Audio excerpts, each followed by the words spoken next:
नमस्कार, welcome my channel Mithila जी की दुनिया। ये आपका चैनल है और आपके प्यार की मुझे बहुत ज़रूरत है। मेरे 74 सब्सक्राइबर हैं, उसके आगे बढ़ने का नाम नहीं ले रहे हैं दोस्तों। तो चलिए, आज हमने करेला की सब्ज़ी बनाई है। हो सकता है आप लोगों को ये सब्ज़ी पसंद आ जाए। और साथ में केवटी दाल है। ये उड़द और चने की दाल जो मिक्स बनती है, इसको इधर यूपी में केवटी दाल बोलते हैं। तो ये देखिए, उड़द और चने की दाल है, इसको मिक्स करके बनाया जाता है, केवटी दाल कहते हैं। ये सूखा करेला, कटा हुआ करेला।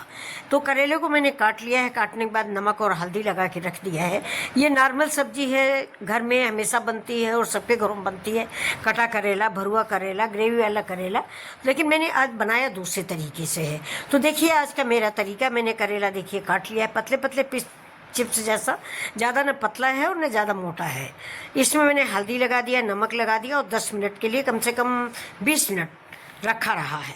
रखने के बाद नमक का पानी मैंने निचोड़ दिया है और इस करेले को अब हम बनाने चल रहे हैं। अब देखिए मैंने तैयारी क्या कर रखी है। ये मेरा प्याज कटा हुआ रखा है। ये बड़ा प्याज, 2 प्याज है, 2 बड़े बड़े प्याज हैं और लहसुन है। एक बात मैं आपको साफ बता दूं कि करेले में जितना करेला होता है उससे, हम अपनी बात बता रहे हैं, 1.5 गुना प्याज डालते हैं। प्याज की मिठास और करेले की कड़वाहट दोनों बैलेंस कर देता है प्याज। और साथ में देखिए मसाले सूखे, सौंफ है 2 चम्मच, जीरा है आधा चम्मच, मेथी 1/4 चम्मच और कलौंजी भी 1/4 चम्मच। इस कलौंजी को कहीं कहीं मगराइल बोलते हैं, कहीं कहीं कराइल बोलते हैं और इसका शुद्ध नाम कलौंजी है। तो इधर मैंने तेल डाल दिया है, 2 चम्मच के करीब तेल है। तेल में मैंने जीरा तड़काया है। तेल हम दोस्तों बहुत कम डालते हैं, जो खाते हैं वही दिखाते हैं, और इसलिए तेल मेरे में कम है। अगर आप चाहें तो तेल थोड़ा ज़्यादा डालें, क्योंकि करेला की सब्ज़ी जो भी होती है, भरुआ बनाए या कटा बनाए, इसमें तेल ज़्यादा पड़ता है। लेकिन मैंने बहुत कम तेल डाला है। अब इसमें देखिए प्याज डालेंगे और प्याज को हल्का गुलाबी कलर का भूनेंगे। ज़्यादा हम इसको जलाएंगे नहीं, ज़्यादा जला देंगे तो इसका स्वाद बेअसर हो जाएगा, जो हम चाहते हैं, यानी दोनों करेला और प्याज को बैलेंस रखना चाहते हैं। अब ये देखिए लहसुन है, आप इसको चाहे तो कुचल के डाल दें। मैं ऐसे ही, बड़ा है तो थोड़ा 4-4 पीस करके डाल दिया, और जो छोटा है उसको समूचा डाल देंगे। ये देखिए लहसुन भी इसमें ज़्यादा पड़ता है, प्याज लहसुन दोनों चीज़ें इसमें ज़्यादा पड़ती हैं। मसाले हम बहुत कम प्रयोग करेंगे। अब आप देखिएगा तो ताजुब मानेंगे कि इतने कम मसालों में कैसे करेला इतना स्वादिष्ट बन गया है, और बेहद स्वादिष्ट और बेहद बढ़िया टेस्टी करेला बन के तैयार हुआ। एक हमारे यहाँ आज गेस्ट आए हुए थे, उन लोगों ने कहा कि आपने इतना बिना कम तेल के, यानी थोड़े से तेल में और थोड़े से मसालों में इतना स्वादिष्ट करेला बनाया जो हेल्दी और सुपाच्य है। तो मैंने कहा कि मैं हमेशा हर सब्जी कम तेल की बनाती हूँ, यानी 0 ऑयल समझिए।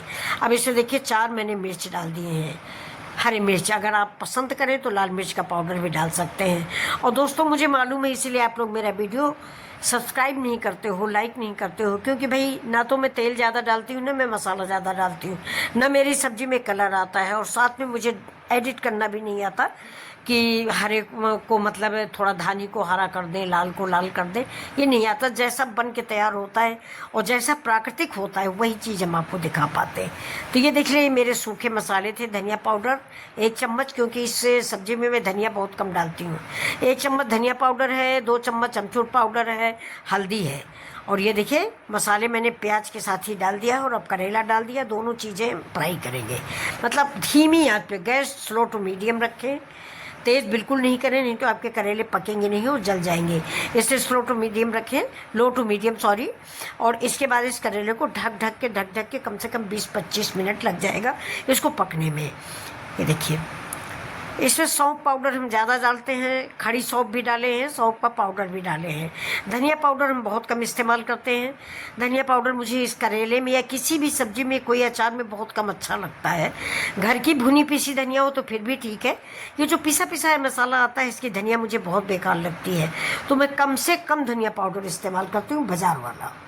तो इसमें भी देखिए बिल्कुल भी नहीं डाला है, नाम मात्र को आधा चम्मच धनिया डाला है, बल्कि हमने 1 चम्मच सौंफ पाउडर भी डाल दिया है और खड़ा सौंफ भी डाला है। करेले में सौंफ का स्वाद बहुत ही अच्छा आता है। साथ में 1 पिंच हींग भी डाली है। ये करेला भी बादी होता है, इसलिए आप इसमें हींग, मेथी, अजवाइन ज़रूर डालें, जिससे इसका बादीपन ख़त्म हो जाए। हाँ, डायबिटीज़ के लिए ये बेहद लाभदायक सब्जी है। अब इधर देखिए मैंने केवटी दाल चढ़ा दी। इधर हमारे यहाँ यूपी में रायबरेली, लखनऊ, उन्नाव, कानपुर, इन सब 4 शहरों में इसको केवटी दाल बोलते हैं। ये चने की दाल है और उड़द की दाल है, दोनों मिक्स दालें हैं। इसको कभी कभी अरहर की दाल और उड़द की दाल में भी बनाया जाता है, वो दाल भी अच्छी लगती है। अब ये चने की दाल और उड़द की दाल में मैंने डाला है। चने की दाल 10 मिनट पहले मैंने भिगो के रख दी थी, उड़द की दाल ऐसे ही है। अब करेला मैंने उधर कुकर चढ़ा दिया, इसमें मैंने हल्दी डाल दिया और नमक डाल दिया, बाकी कोई मसाला इसमें नहीं पड़ा हुआ है। अभी देखिए करेला भी मेरा कम से कम 70% कुक हो चुका है। ये देखिए अभी हम एक बार और बंद करेंगे और बंद करके इसको ऐसे ही धीमी आंच पे पका लेंगे। ये देखिए कोई विशेष टाइम नहीं लगा है, लेकिन फिर भी इस सब्जी को बनाने में पेशेंस की ज़रूरत है। मतलब हम धैर्य रखें कि ये सब्जी हमारी धीरे धीरे पकेगी और भाप में पकेगी तो बहुत ही स्वादिष्ट बनती है। अब देखिए भाप में आप कहोगे कैसे पकती है। भाप में ऐसे कि जो कांच वाला लीड मैंने ढक दिया ना, इसके अंदर जो पानी आएगा वो उसी करेले में टपकेगा और करेला जो है मेरा उसी पानी से पक जाएगा। अब साथ में मैंने नमक डाल दिया जो मैं डालना भूल गई थी, तो अब ये नमक मैंने डाल दिया। अब जल्दी से करेला मेरा गल जाएगा। ये देखिए, और लीड का पानी जो भाप वाला है, भाप की बूंदें टपकती हैं, उससे मेरा करेला पक जाता है। इस समय करेला में इसी स्टेज पे बहुत लोग थोड़ा सा गुड़ डालते हैं, तो आप गुड़ या जागरी कुछ भी डाल सकते हैं। वो भी काम वही करता है जो प्याज करता है कि ये हल्का मीठा और कड़वा मिला के इसका बैलेंस हो जाता है करेले का। लेकिन हमने प्याज ज़्यादा डाला है इसलिए आज हम गुड़ नहीं डाल रहे हैं, जबकि हम भी गुड़ और विनेगर मीन्स मतलब सिरका ज़रूर डालते हैं। लेकिन आज हमने सिरका भी नहीं डाला है और गुड़ भी नहीं डाला है, मैंने सिर्फ आज अमचूर पाउडर डाला है। और दोस्तों आज मेरे सर में हल्का हल्का दर्द है, तो चलिए इधर मैं थोड़ा चाय भी बना रही हूँ। करेला बनने के बाद जैसे ही करेला बन जाएगा, करेला और दाल, वैसे मैं बैठ के चाय पीऊँगी। तो ये देखिए करेला करीब करीब पक चुका है, तो अब हम गैस बंद करेंगे और करेला निकाल लेंगे। एक बार मैंने ढक दिया है, देखिए थोड़ा सा गैस बिल्कुल स्लो करके करेले को ढक दिया है। चाय मेरी बन गई है। अब हमने चढ़ा दिया है पैन में डाल दिया 2 चम्मच तेल, और तेल के साथ ही देखिए थोड़ी दाल हमने बच्चे के लिए बाहर निकाल लिया है। वो फ्राई की हुई दाल नहीं खाता है। फ्राई करने में चाहे हम कम से कम मसाले डालें फिर भी थोड़ा ज़्यादा हो जाते हैं। एक रिश्तेदार भी आए हुए हैं, इसलिए थोड़ा मिर्च उर्च डालना पड़ता है, वरना मैं तो मिर्च खाती नहीं और ना अपने घर की दाल में मैं मिर्च डालती हूँ। मेरे घर में मेरे बच्चे हेल्थ का पर ज़्यादा जोर देते हैं कि तेल और मिर्च मसाले थोड़ा कम डालें, तो ये सब हम कम डालते हैं। लेकिन जब कोई रिश्तेदार आ जाता है तो थोड़ी चीज़ें ज़्यादा हो जाती हैं। जैसे कि आप देखिए मिर्च है, आपको दिख रहा होगा मेरे मसाले में लाल मिर्च उर्च का प्रयोग नहीं होता है। ये देखिए 1 चम्मच मैंने जीरा डाल दिया है, और जीरा के साथ ही हम इसमें लहसुन डालेंगे, और जीरा और लहसुन दोनों को हल्का गुलाबी होने तक पका लेंगे। लहसुन को, यानी जीरा तो तड़क गया मेरा, अब लहसुन भी देखिए हल्का गुलाबी पक जाएगा। जैसे ही लहसुन पकता है वैसे हम थोड़ा सा इसमें हरा मिर्चा डाल देंगे, और हरी मिर्च के साथ थोड़ी हींग डालेंगे, और हींग डालने के बाद हम इसमें प्याज डालेंगे। हींग दोस्तों डाइजेशन का काम करती है।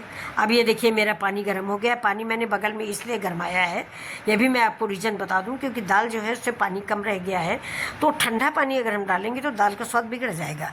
इसलिए मैंने पानी खौला लिया है। जैसे ही इसमें तड़का लगाएंगे दाल में हम पानी डाल देंगे, और गर्म पानी ही दाल में जब भी आप डालें गर्म पानी डालें। कच्चा पानी डालने से दाल की कुकिंग रुक जाती है और दाल का स्वाद गड़बड़ हो जाता है। तो जब भी डालें आप गरमा के पानी अलग रखें और वही पानी दाल में इस्तेमाल करें। अब देखिए मैंने प्याज डाल दिया है, प्याज भी मेरा भुन गया, और प्याज जैसे ही भुन जाएगा वैसे हम इसमें अपनी दाल डालेंगे, टमाटर डालेंगे, मिर्च डालेंगे। अब ये देखिए दोस्तों मैंने ये 3 आलू रखी हुई है, इसको छील के दही भी रखा है, तो मैं रायता बनाती हूँ। तो मैं रायता आप लोग कैसे बनाते हो? मैं तो बिल्कुल सिंपल सा रायता बनाऊँगी। दही में जीरा डालूंगी और काला नमक, सफ़ेद नमक, थोड़ा सा हरा मिर्चा, हरी धनिया, और ये आलू के छोटे छोटे पीसेस काट के डाल देंगे। बस आज मैंने तड़का नहीं लगाया। दही में थोड़ा चीनी डालेंगे और उसको मथ लेंगे। मथने के बाद ये आलू काट के उसमें डाल देंगे। दोपहर की थाली में दोस्तों दही का मतलब किसी तरह का रायता, दही प्याज, दही आलू और दही बूंदी, दही लौकी, कुछ भी हो, तो रायते की वजह से थाली का स्वाद बढ़ जाता है। थाली देखने में भी बहुत सुंदर लगती है। अब देखिए करेला मेरा बन गया है, मैं गैस को बंद कर दूंगी और करेला आपको सर्व करके दिखा दूंगी। मैंने आपको कई बार बताया कि खाना हम सबसे पहले आँखों से खाते हैं, तो जो चीज़ आँखों से अच्छी लगती है वही चीज़ खाने में भी अच्छी लगती है। टेस्ट चाहे ना हो, लेकिन आँखों में देखते ही लगता है कि अरे वाह ये सब्ज़ी तो बहुत अच्छी है। तो दोपहर टाइम पे रायता देखो तो अच्छा लगता है इस गर्मी के सीज़न में। तो हमारे यहाँ दोपहर में थोड़ा बहुत रायता किसी भी चीज़ का, नहीं कुछ तो अनार का, अमरूद का, किसी भी चीज़ का रायता हम जरूर बनाते हैं। तो आज हमने दही का आलू का रायता बनाया है। अब देखिए मैंने इसमें टमाटर डाल दिया है, ये देखिए टमाटर भी थोड़ा सा भूनेंगे, ज़रा सा गलने भर का। क्योंकि नमक मैंने दाल में भी डाल रखा है, लेकिन थोड़ा सा नमक हम इसमें ऐड कर देंगे।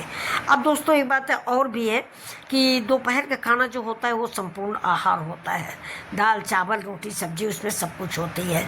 तो अब चलिए, ये मेरी सफ़ेद प्लेट है, इसमें हमने करेला सर्व कर लिया है और आप सभी लोगों को दिखा देते हैं। और उम्मीद करते हैं कि आप लाइक शेयर सब्सक्राइब करेंगे।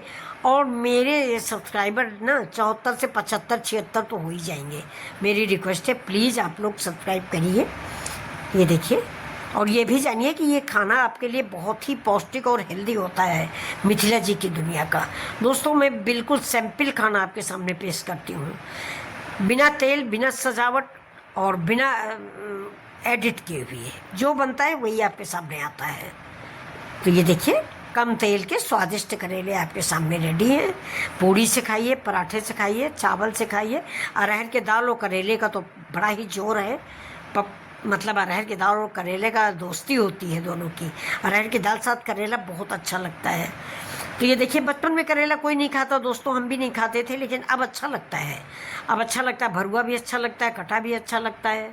और गर्मियों में ही करेला आता है, आम डाल के बनता है तो और टेस्टी होता है। गांव में आम तो मिलता ही रहता है, अंबिया गिरती हैं गर्मियों में। तो अगर ये वीडियो पसंद आए प्लीज़